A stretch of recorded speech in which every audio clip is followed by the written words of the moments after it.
another game of quarterbacks when you got the Atlanta Falcons, undefeated, visiting the Detroit Lions, who are also undefeated. Both of these teams at 2-0. You have two explosive offenses here, but a couple of little things are happening on the defense here. Which one of those quarterbacks you like in this game? For me, I think it's Matt Stafford, but the issue I've got with them is the fact that they've beaten Arizona and they've beaten the New York Giants, and both of those teams have had problems along their offensive line. So they've had plenty of possessions.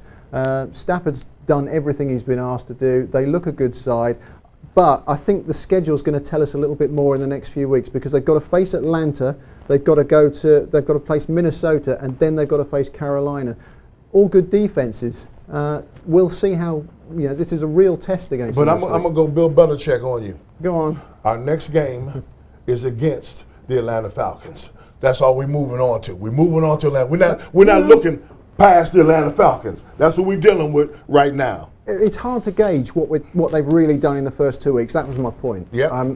And I think you're going to find it evens out a little bit in the next few weeks when they play some really decent teams. So as a football player, former football player, did you guys ever look at, we beat this team and they really aren't that good?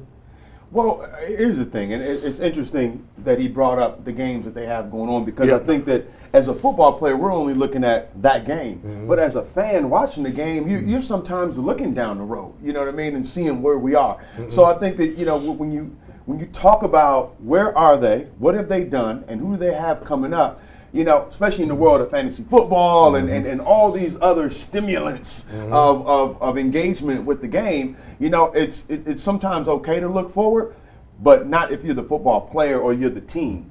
And this team is going against an Atlanta Falcon team that's for real, and this week is going to be key for them, because as well as I do, when we get down to the end of the season, it could be that one game could be the difference between you getting into the playoffs or not getting into the playoffs. Yeah. So everyone is important. What do you think about the Atlanta Falcons as far as recovering from that debacle that they had in the Super Bowl where they had it? All they had to do was shut the door. They allowed New England to come back and win it. And you got that little thing, that little man that's sitting on your back. I was wondering how they were going to react over the summer, but right now they're one of a few teams in the National Football League that are standard 2-0.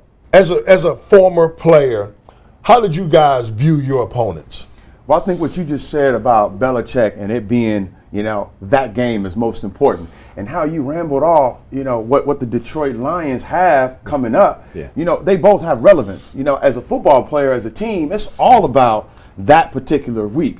But when you're talking about the fans and you're talking about all the different stimuli that's out there for engagement with the game, like fantasy football and so many other things, the fan is looking towards the next weeks. Shoot, the fan is looking towards the next weeks to see whether or not my team has a shot to get to the playoffs, which goes back to the most important point, and that is the end of the year comes around, you could be one game out or one game in to get into the playoffs for it to be a whole another season. So they both have relevance, but at the end of the day, for a player, it's all about that week.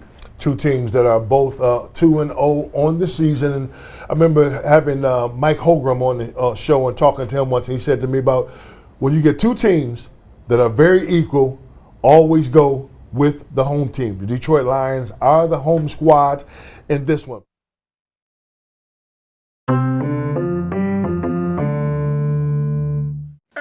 Watching SportsHeads. Don't forget, you can subscribe to us on YouTube, but you can also hit us on Twitter, Instagram. We would love to hear from you. We're trying to take the program from next level to next level to next level. Enjoy.